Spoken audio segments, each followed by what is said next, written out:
Unit number 11 जो कि sound है। आज हम यूनिट नंबर 11 का सेकंड आर्टिकल जो है वो डिस्कस करेंगे, longitudinal nature of the sound. Student याद है कि हमने पिछले चैप्टर के अंदर लॉन्गिट्यूडिनल नेचर ऑफ साउंड को जो है वो डिस्कस किया था। लॉन्गिट्यूडिनल नेचर ऑफ साउंड के अंदर क्या है, in longitudinal nature of the sound the medium of the particles move back and forth along the direction of propagation of the wave। तो स्टूडेंट यहाँ पे हम बात कर रहे हैं कि particles of the medium back and fourth, कि यहाँ पे जो मीडियम के पार्टिकल्स हैं वो आगे पीछे जो है वो मूव करते हैं। स्टूडेंट यहाँ पे हम इसको एक्सप्लेन करेंगे। सबसे पहले जो है हमारे पास ये ट्यूनिंग फॉर्म है। अभी पिछले आर्टिकल में बात की थी, ट्यूनिंग फॉर्म जो है वो सेम हमारे पास इस तरह यू शेप का होता है। इसकी ये फर्स्ट प्रोब है और ये सेकंड प्रोब है। इस ट्यूनिंग फॉर्म को हमने स्टार्ट में ऐसे रखा है। अब देखिए स्टूडेंट, ट्यूनिंग फॉर्म की फर्स्ट प्रोब और second probe left and right दोनों साइड पे एयर पार्टिकल जो है वो मौजूद है। स्टार्ट में मैंने शो किया ये एयर पार्टिकल जो है वो कुछ डिस्टेंस के ऊपर है। जैसे मैं ट्यूनिंग फॉर्म को रबर की पैड के ऊपर जो है वो फोर्स लगाऊंगा तो ट्यूनिंग फॉर्म की जो प्रोब्स है वो वाइब्रेट करना शुरू कर देंगे। अब जैसे स्टूडेंट ये ट्यूनिंग फॉर्म की राइट प्रोब जो है वो राइट साइड पे मूव करेगी, जिस तरह डायग्राम में शो है कि अब पहले स्टार्ट में ये प्रोब जो थी वो ओ पॉइंट पे थी। अब जब ये प्रोब जो है वो राइट साइड पे मूव करेगी, ठीक है, तो वो पोजीशन देखिए यहाँ पे बी पॉइंट पे आके इस पॉइंट पे आ जाएगी। अब बी साइड पे जो प्रोब है वो राइट साइड पे मूव कर रही है। अब इसके साथ जो एयर पार्टिकल्स थे ये प्रोब क्या करेगी, उसको कंप्रेस करेगी। अब ये एयर पार्टिकल कंप्रेस होके आगे की जाकर मूव करेंगे। फिर यही प्रोब बात है, इसमें मेन पोजीशन के अराउंड जो है अपनी पोजीशन को कंटिन्यू करना है।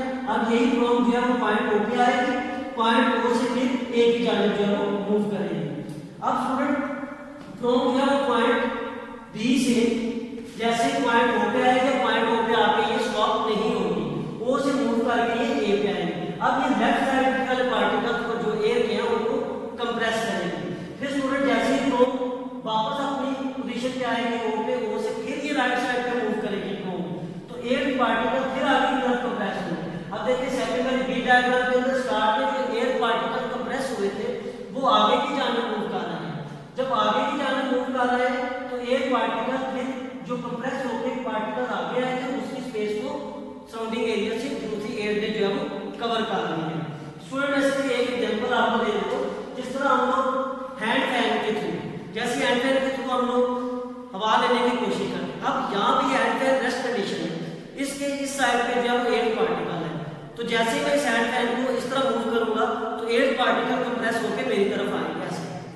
जैसे मैं उसको बैक साइड पे फिर मूव करूंगा तो दोबारा यहाँ पे एयर जो है अपनी जगह फिल कर लेगी। तो स्टूडेंट सेम इसी तरह इस ट्यूनिंग फॉर्म के थ्रू भी हो रहा है कि ट्यूनिंग फॉर्म को हमने रबर पैड के ऊपर जो है वो फोर्स लगाई है, तो ये ट्यूनिंग फॉर्म जो है वो बैक एंड फोर्थ मूव करता है। स्टूडेंट याद है कि जहां पे एयर पार्टिकल आपस में कंप्रेस हो रहे होते हैं उसको हम कहते हैं कंप्रेशन, और जहां पे एयर पार्टिकल एक दूसरे से कुछ डिस्टेंस होते हैं, अवे होते हैं, उसको हम कहते हैं रेयरफैक्शन। तो स्टूडेंट इस तरीके से ट्यूनिंग फॉर्म जो है, अगेन रिपीट कर देता हूं, पॉइंट ओ पे आपने इनिशियल कंडीशन में था, पॉइंट ओ से मूव करके बी पे आया, बी से फिर ओ पोजीशन पे, ओ से फिर ए की जानिब जो है वो मूव करते हैं। जैसे थर्ड वाले डायग्राम में आप देख सकते हैं कि ओ से मूव करके ए पे है, अब ए से फिर ओ पे आएगा, ओ से फिर अगेन बी पे चला जाएगा। तो इस तरीके से ट्यूनिंग फॉर्म जो है वो अपनी मोशन को कंटिन्यू करेगा यहां तक कि जब तक तमाम रिस्टोरिंग फोर्स उसकी खत्म ना हो जाए। जब रिस्टोरिंग फोर्स खत्म हो जाएगी ट्यूनिंग फॉर्म की प्रोब जो है वो अपनी रेस्ट कंडीशन में आ जाएगी। तो स्टूडेंट इसके अंदर में स्टडी किया कि लॉन्गिट्यूडिनल वेव्स के अंदर जो मीडियम के पार्टिकल्स है, मीडियम के पार्टिकल्स मीन जो ये एयर के पार्टिकल्स है ये आगे की तरफ मूव करते हैं, जबकि वेव की डायरेक्शन भी फॉरवर्ड है, ठीक है। तो इससे हमें पता चलता है कि ये हमारे पास longitudinal nature of the sound है। तो स्टूडेंट नेक्स्ट आर्टिकल की तरफ चलते हैं, कैरेक्टरिस्टिक ऑफ साउंड। तो स्टूडेंट कैरेक्टरिस्टिक ऑफ साउंड के अंदर सबसे पहला जो उसका फैक्टर है वो हमारे पास है लाउडनेस। लाउडनेस में हमें क्या पता चलता है, लाउडनेस में हमें पता चलता है कि हमारी साउंड कितनी लाउड है और कितनी फेंट है, मींस कि कितनी भारी है और कितनी मध्यम साउंड है। डेफिनेशन को देख लेते हैं। Loudness is the characteristic of sound by the loud and faint sound can be distinguished, means कि दो साउंड्स के दरमियान हम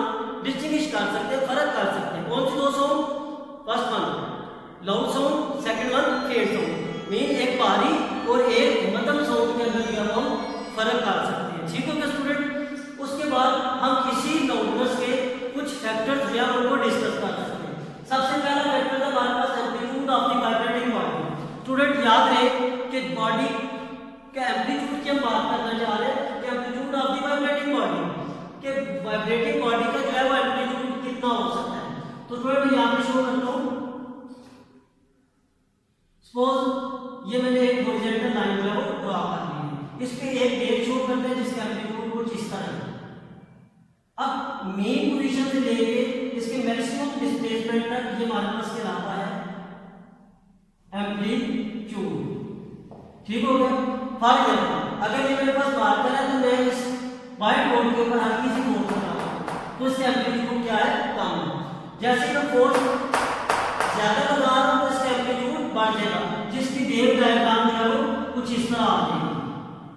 अब ये देखें ये amplitude as compare to this amplitude जो है वो ज्यादा है। तो student first factor the amplitude of the vibrating body कि जिस वाइब्रेटिंग बॉडी को आप जितना ज्यादा फोर्स लगाएंगे उतनी ही उसका एम्पलीट्यूड ज्यादा होगा। फॉर एग्जाम्पल आप किसी का दरवाजा लॉक करते हैं, आप हल्की फोर्स लगाते हैं तो उसका एम्पलीट्यूड कम होता है, साउंड कम सुनाई देती है। जितनी फोर्स ज्यादा लगाएंगे साउंड ज्यादा सुनाई देगी। तो ये पहला फैक्टर है इसका amplitude of the vibrating body. Second factor हमारे पास area of the vibrating body. Student याद रहे कि जिस बॉडी का एरिया ज्यादा होगा उसकी वाइब्रेशन भी ज्यादा होगी और उसका एम्पलीट्यूड भी ज्यादा होगा। इसके लिए छोटे से एग्जांपल दे दूंगा आपको। अब ये मेरे पास मार्कर है जिसका सरफेस एरिया सिर्फ इतना है। अब इस ट्यूनिंग बॉल के ऊपर इसके ऊपर मैं फोर्स लगा रहा हूं तो साउंड कम प्रोड्यूस होती है। यही फोर्स थ्रू ट्यूनिंग फोर्स अगर मैं इस वाइट बोर्ड के ऊपर लगाऊंगा तो ज्यादा प्रोड्यूस होगी। उसकी वजह क्या है कि वाइट बोर्ड का जो है वाइब्रेटिंग एरिया जो है वो ज्यादा होता है।